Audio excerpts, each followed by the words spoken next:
Hello दोस्तों, आप सभी का हमारे YouTube channel Rahul Shukla smart classes में हार्दिक स्वागत और अभिनंदन है। आज हम कक्षा 12 के अंतर्गत जो हम पढ़ाई कर रहे हैं उसमें हमारा जो चैप्टर है उपसहसंयोजन यौगिक यानी कि कोऑर्डिनेशन कंपाउंड, इसका लेक्चर नंबर 3 जो है आज हम पढ़ेंगे। और आइए चैप्टर की जो तीसरा लेक्चर है, ये तीसरे लेक्चर की हम शुरुआत करते हैं।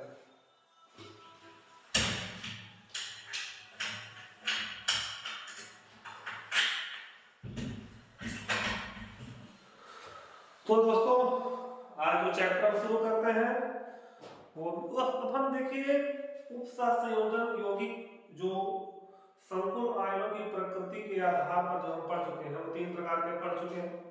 देखिए, कुछ लोग कह रहे थे कि सर आखिरी हेडिंग बता दिया करिए, तो उस दिन जो आखिरी हेडिंग जो हम लोग पढ़े थे वो थी आणविक या उदासीन संतुलन यौगिक। उदासीन संकुलन यौगिक, ये हेडिंग हम पिछली क्लास में पढ़ चुके हैं। अब इसके आगे का जो है हमें आज शुरू करना है। तो देखिए,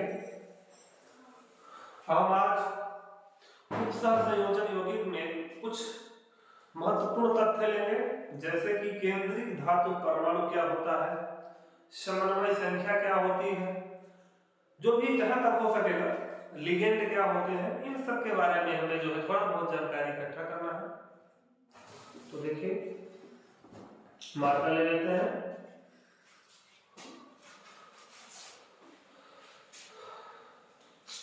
हमारी हेडिंग है उपसहसंयोजन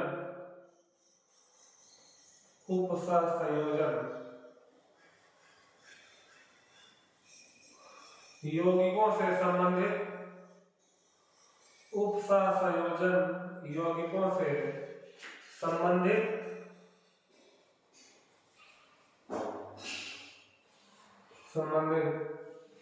कुछ महत्वपूर्ण तथ्य।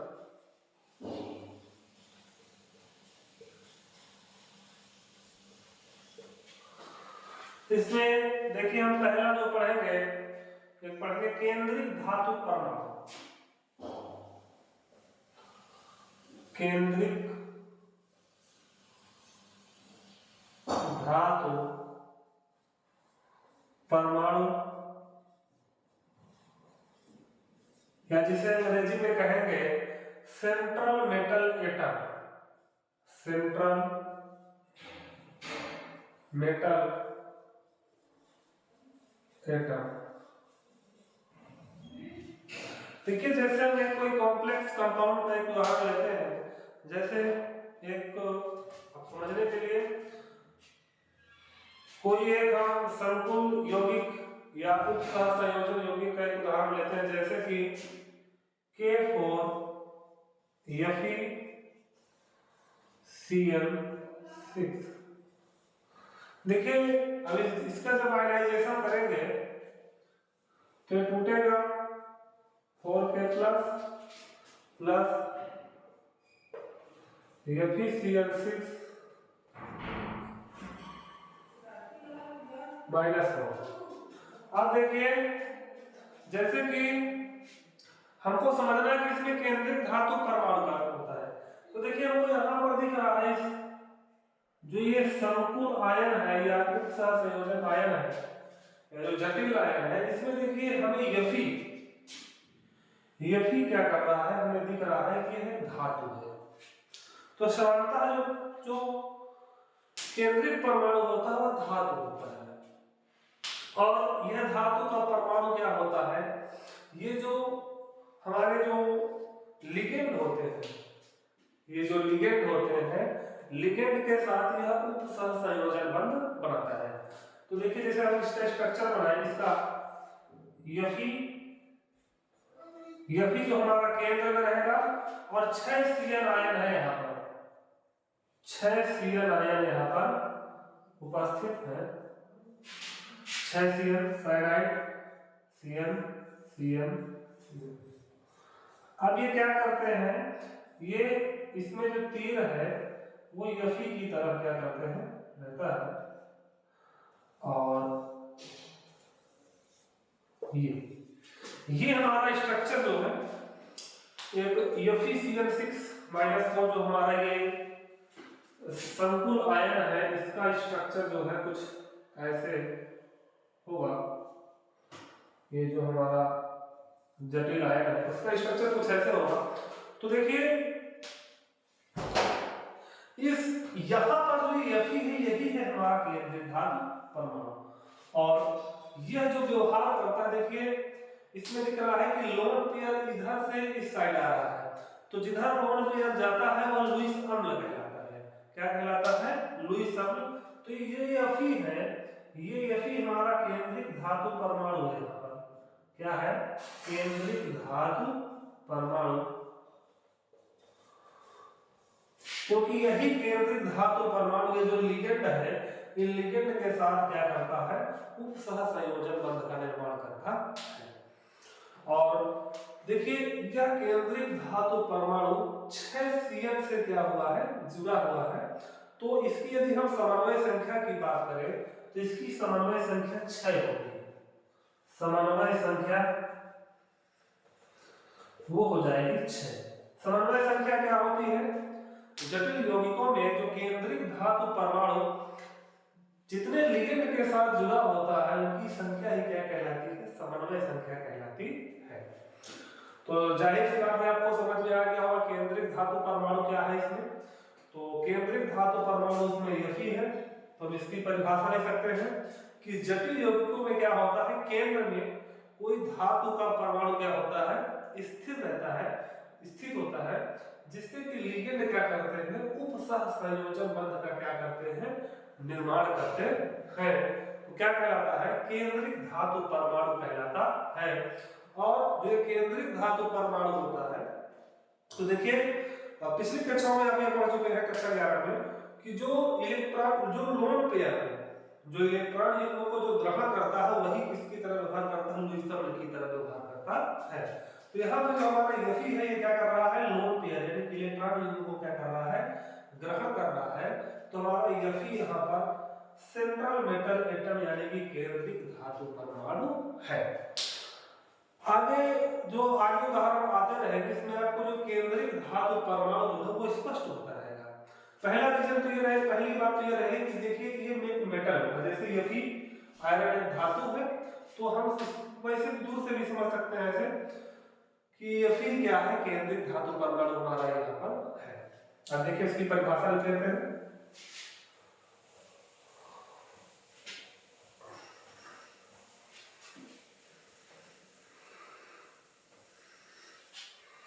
इसकी परिभाषा होगी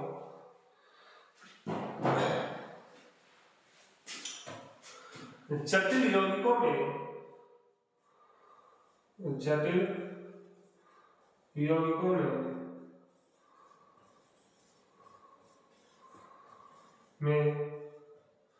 केंद्र में जो हमारा सेंटर होता है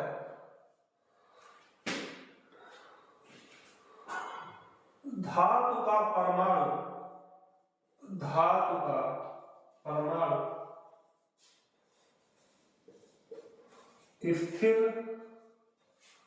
स्थिर रहता है। जटिल यौगिकों में केंद्र में कोई धातु का परमाणु केंद्र में कोई धातु का परमाणु स्थिर रहता है जिसके साथ लिगेंड। देखिए लिगेंड आपके लिए नया शब्द है, इसकी व्याख्या जो है बस या तो इस लेक्चर में हो जाएगी या तो इसके अगले लेक्चर में हो जाएगी। अब इस बात सुन लीजिए कि लिगेंड होता क्या है। लिगेंड क्या करता है? केंद्रिक धातु परमाणु को या केंद्रिक धातु परमाणु से क्या होता है? जुड़ा हुआ होता है। परमाणु स्थिर रहता है जिसके साथ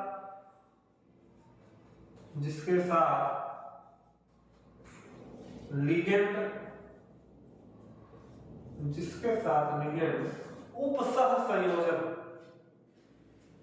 उपसह संयोजक उपसहसंयोजक बंध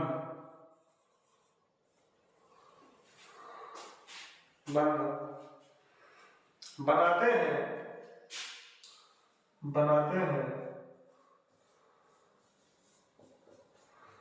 केंद्रित धातु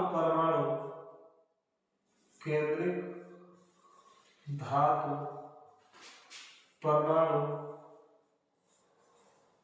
कहलाता है। और यह जो केंद्रित धातु परमाणु होता है, हमने बताया कि इलेक्ट्रॉन पेयर को ग्रहण करता है, इलेक्ट्रॉन को क्या करता है, ग्रहण करता है, जिसकी वजह से ये लुईस अम्ल की तरह व्यवहार करता है। यह धातु का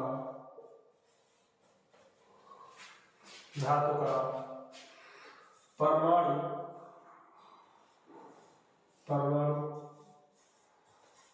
लुईस अम्ल की तरह व्यवहार करता है। अब जैसे उदाहरण देखते हैं,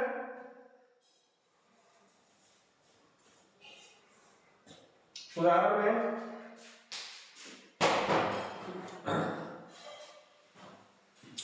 जैसे हम एक उदाहरण देख चुके हैं K4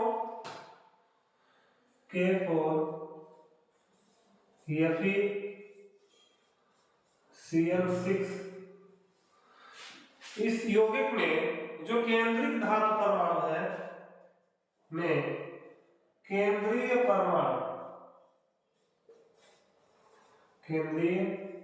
धातु परमाणु बाकायदे भी हम व्याख्या के द्वारा देख चुके हैं। ये केंद्रीय धातु परमाणु हमारा यहाँ पर क्या है, Fe।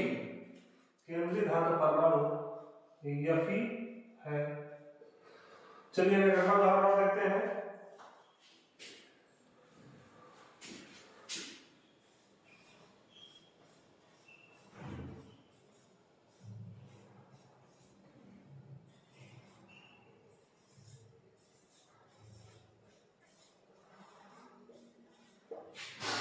इस कॉम्प्लेक्स कंपाउंड में देखिए ये कॉम्प्लेक्स वाला पार्ट है, और इस कॉम्प्लेक्स पार्ट में देखिए नाइट्रोजन एक NH3 जो अमोनिया एक लिगेंड है, लिगेंड की तरह कार्य कर रहा है, और यहाँ पर कॉपर क्या है, केंद्रीय धातु परमाणु है। तो केंद्रीय धातु परमाणु यहाँ पर Fe है, सॉरी केंद्रीय धातु परमाणु यहाँ पर हमारा क्या है, ये कॉपर हमारा यहाँ पर केंद्रीय धातु परमाणु है। चलिए स्क्रीनशॉट ले लीजिए आप इसका।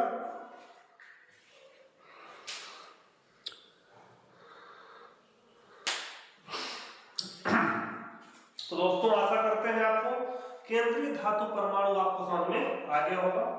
तो केंद्रीय धातु परमाणु को पहचानना बहुत ही आसान है। पहले तो हम जाएंगे कॉम्प्लेक्स आयन में, और कॉम्प्लेक्स आयन में देखेंगे कि जो सबसे अलग जो मेटल दिख रहा है वो कौन सा है। तो उनको यहाँ पर Fe दिख रहा है, तो यहाँ पर Fe क्या है, केंद्रीय धातु परमाणु है, और इसके साथ लिगेंड क्या करेंगे, उपसहसंयोजक बंध का क्या करेंगे, निर्माण करेंगे, और जिसकी वजह से ये किसकी तरह व्यवहार करेगा, लुईस अम्ल की तरह व्यवहार करेगा, बिहेव लाइक लुइक एसिड। अब इसके आगे हम पढ़ते हैं समन्वय संख्या।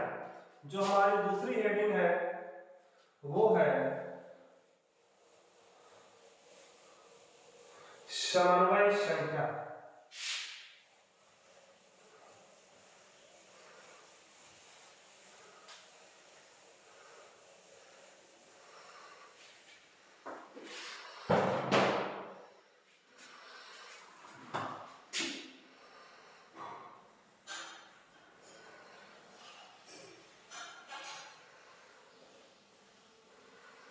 समन्वय संख्या या उप सह संयोजन संख्या, जिसे अंग्रेजी में कोऑर्डिनेशन नंबर भी कहते हैं। क्या कहते हैं? कोऑर्डिनेशन नंबर भी कहते हैं। देखिए कोऑर्डिनेशन नंबर क्या होता है, इसलिए हम एक उदाहरण देखते हैं। जैसे एक कैसा आयन लेते हैं, धन संकुल आयन लेते हैं, पॉजिटिव कॉम्प्लेक्स आयन लेते हैं, जैसे Cu NH3 4 टाइम और +2। अब देखिए इसमें जो हमारा जो कॉपर है, इसमें कॉपर हमारा केंद्रीय धातु परमाणु है। अब ये कॉपर इन 4 NH3, ये जो NH3 है हमारा लिगेंड है। क्या है? लिगेंड है, जिसकी व्याख्या हम आगे पढ़ेंगे। तो कॉपर हमारा कितने लिगेंड से जुड़ा हुआ है? 4 लिगेंड से जो है जुड़ा हुआ है, जो एक दंती लिगेंड है। NH3 एक दंती लिगेंड है। तो अभी एक दंती लिगेंड क्या होता है, आवेश के आधार पर लिगेंड क्या होते हैं, इसका वर्गीकरण हम आगे पढ़ेंगे। अभी सिर्फ हम ये समझते हैं लिगेंड, ये लिगेंड है। तो यहाँ पर देखिए NH3 एक लिगेंड है और कॉपर यहाँ पर 4 NH3 के साथ क्या हुआ है, जुड़ा हुआ है।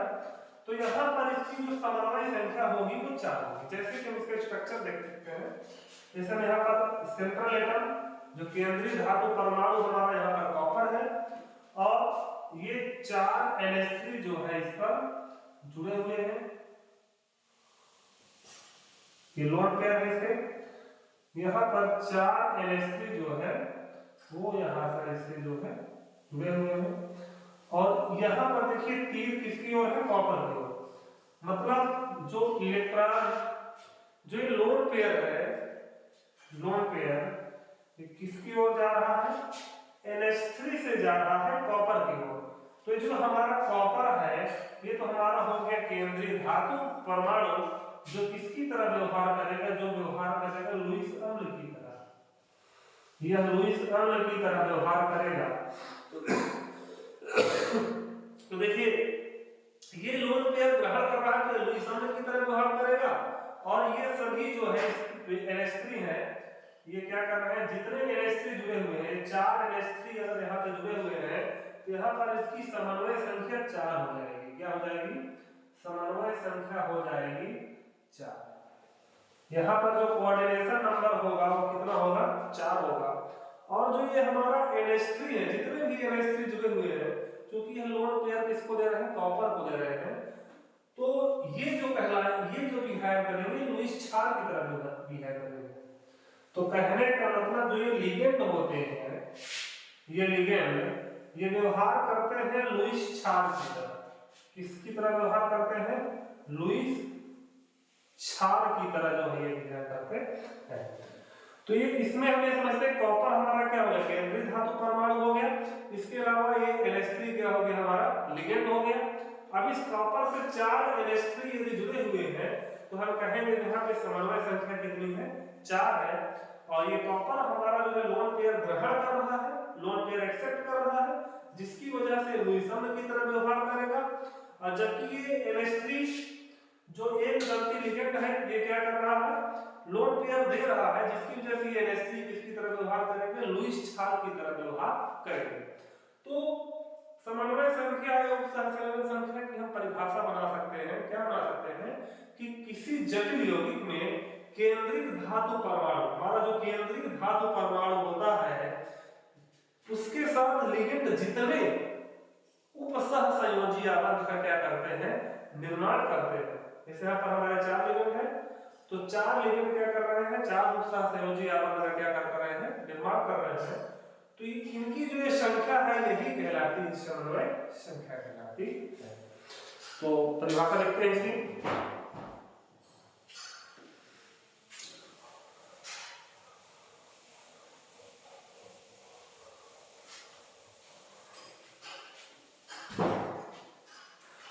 किसी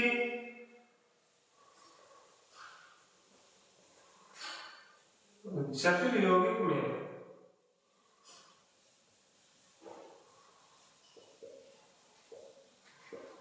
में केंद्रित धातु परमाणु के साथ केंद्रित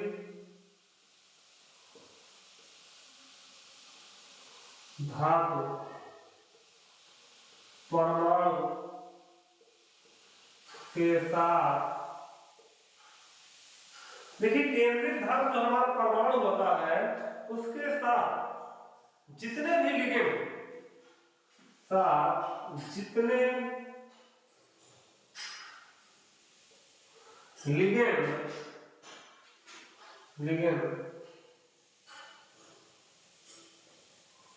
उपसह संयोजी बंध बनाते हैं। किसी जटिल यौगिक में केंद्रीय धातु परमाणु के साथ जितने लिगेंड सहसंयोजी बंध बनाते हैं उनकी संख्या को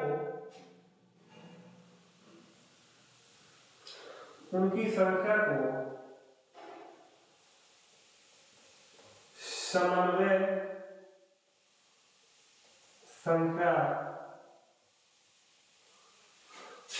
संख्या या उपसहसंयोजन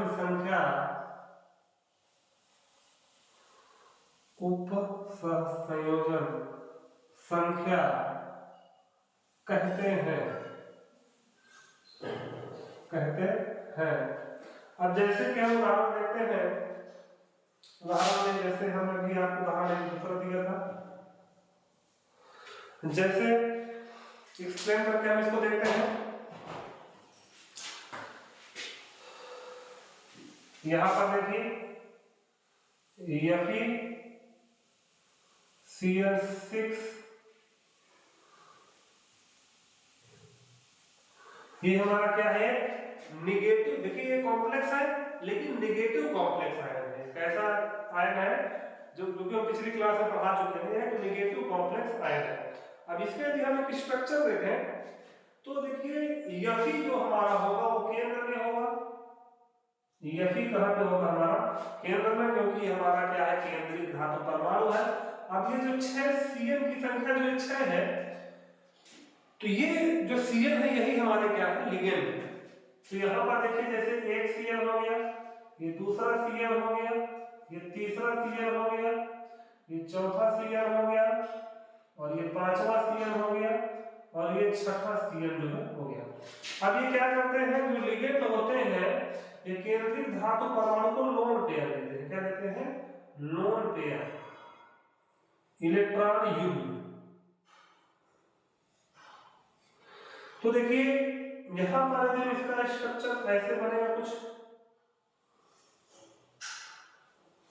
एक Fe हो गया और 6 जो है Cl हो गए। तो यहाँ पर इस Fe के साथ कितने Cl जुड़े हुए हैं, तो जो कि 6 Cl जुड़े हुए हैं, तो इनकी जो समन्वय संख्या होगी वो 6 हो जाएगी। समन्वय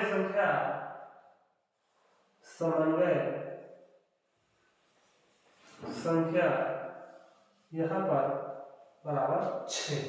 नोट कर लीजिए आप इसे। इसके बाद हम इसी का समन्वय संख्या का दूसरा उदाहरण भी आप लोग दे देते हैं। नोट कर लीजिए।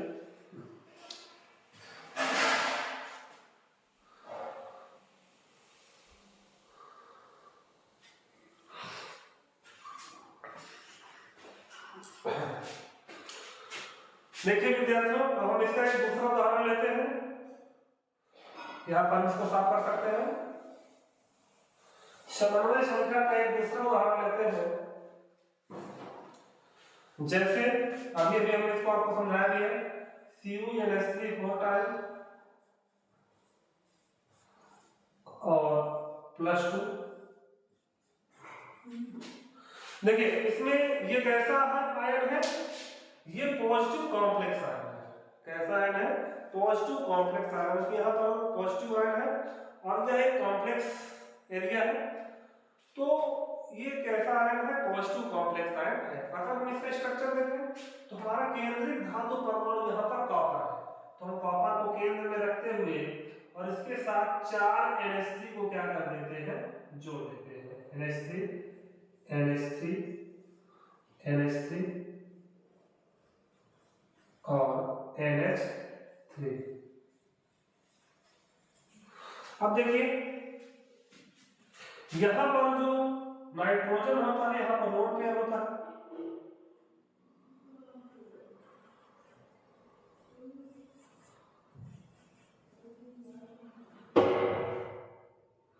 तो ये NH3 क्या कर रहा है, कॉपर को लोन पेयर दे रहा है। यहाँ पर ये NH3 भी कॉपर को लोन पेयर दे रहा है, ये NH3 भी लोन पेयर देगा, और ये वाला NH3 भी क्या करेगा, कॉपर को लोन पेयर देगा, और यहाँ पर प्लस 2 पॉजिटिव चार्ज जो है यहाँ पर आ जाएगा। तो देखिए यहाँ पर जो हमारा Cu है, जो हमारा कॉपर है, ये केंद्रित धातु परमाणु है। उसके अलावा ये NH3 ये NH3 ये NH3 और ये NH3, ये चारों अणु क्या है, यहाँ पर लिगेंड है। तो यहाँ पर इस कॉपर से कितने लिगेंड जुड़े हुए हैं, 4 लिगेंड जो है जुड़े हुए हैं। तो इसकी जो समन्वय संख्या होगी वो समन्वय संख्या हो जाएगी 4। यहाँ पर जो समन्वय संख्या हो जाएगी वो हो जाएगी 4। नोट कर लीजिए आप इसे।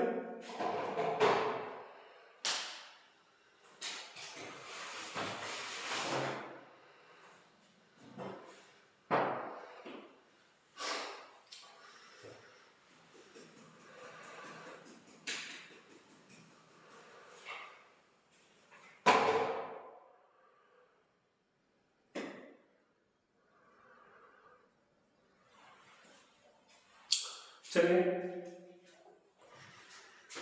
एक और उदाहरण देखते हैं, केंद्रीय धातु परमाणु और लिगेंड समन्वय संख्या, जिससे आज केंद्रीय धातु परमाणु और समन्वय संख्या एकदम से क्या हो जाए, स्पष्ट हो जाए।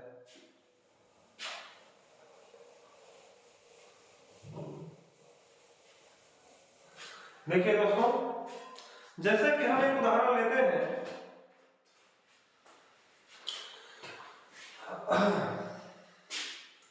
कोई भी उदाहरण ले सकते हैं, जैसे कि हमने कल आपको कई उदाहरण दिए हुए हैं।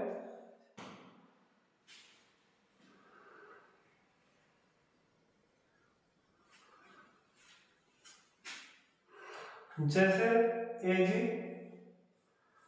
NH3 का ट्वाइस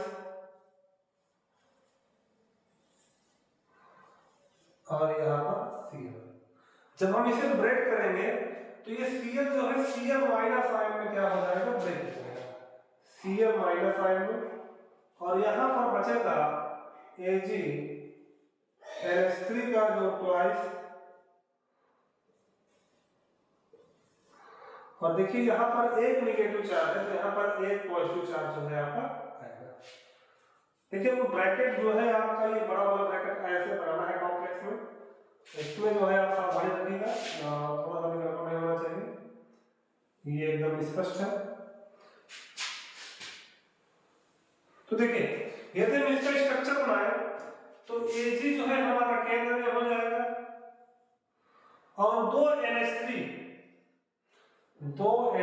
क्या होंगे, इससे आपस में क्या होंगे, जुड़े होंगे, और दोनों NH3 क्या करेंगे, जो अपने लोन पेयर है वो किसे देंगे, Ag को देंगे, Ag को अपने लोन पेयर देंगे, और यहाँ पर जो है एक पॉजिटिव चार्ज जो यहाँ पे बना हुआ है। तो देखिए यहाँ पर जो है हमारा Ag है, यही हमारा केंद्रिक धातु परमाणु है। क्या है, केंद्रिक धातु परमाणु।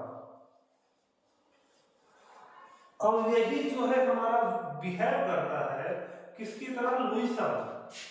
ये किसकी तरह व्यवहार करता है, लुईस अम्ल की तरह ये व्यवहार करता है, क्योंकि यह क्या करता है, यह लोन पेयर को क्या करता है, ग्रहण करता है।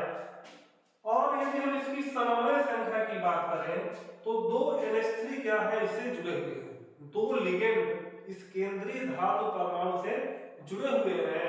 तो यहाँ पर जो समन्वय संख्या होगी वो हो जाएगी 2। यहाँ पर जो समन्वय संख्या आएगी तो समन्वय संख्या यहाँ पर आ जाएगी 2, क्योंकि 2 NH3 यहाँ से जुड़े हुए हैं। और तो लेकिन जो ये लिगेंड है, जो ये NH3 है और ये NH3 है, क्योंकि ये लोन पेयर दे रहे हैं इसलिए व्यवहार करेंगे लुईस क्षार की तरह। या किसकी तरह व्यवहार करेंगे? लुईस क्षार की तरह जो है व्यवहार करेंगे। तो उम्मीद करते हैं दोस्तों जो हमने आज दो बातें आपको बताई, पहला तो हमने आपको बताया केंद्रिक धातु परमाणु क्या होता है, और दूसरा हमने आपको बताया समन्वय संख्या।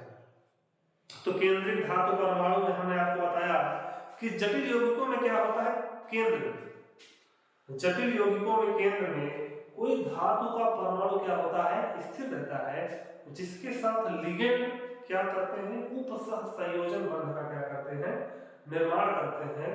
तो उपसह संयोजन बनाते हैं तो क्या कहलाता है, केंद्रीय धातु परमाणु क्या करता है, कहलाता है। चूंकि लोन पेयर को ग्रहण करता है लिगेंड के द्वारा, तो इसलिए लुईस अम्ल की तरह व्यवहार करता है। इसके उदाहरण हमने आपको दिए। उसके बाद हमने आपको समन्वय संख्या बताई।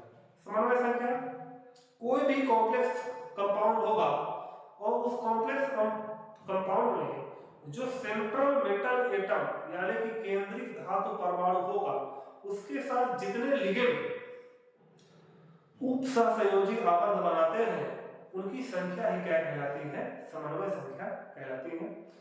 और उम्मीद करते हैं आप पेन कॉपी लेकर के ये सारी बातें आप नोट करते होंगे और हमारा उत्साहवर्धन करते रहें। लगातार वीडियो को लाइक, शेयर और सब्सक्राइब करते रहें और हमें उम्मीद है कि आप ऐसा जरूर करेंगे।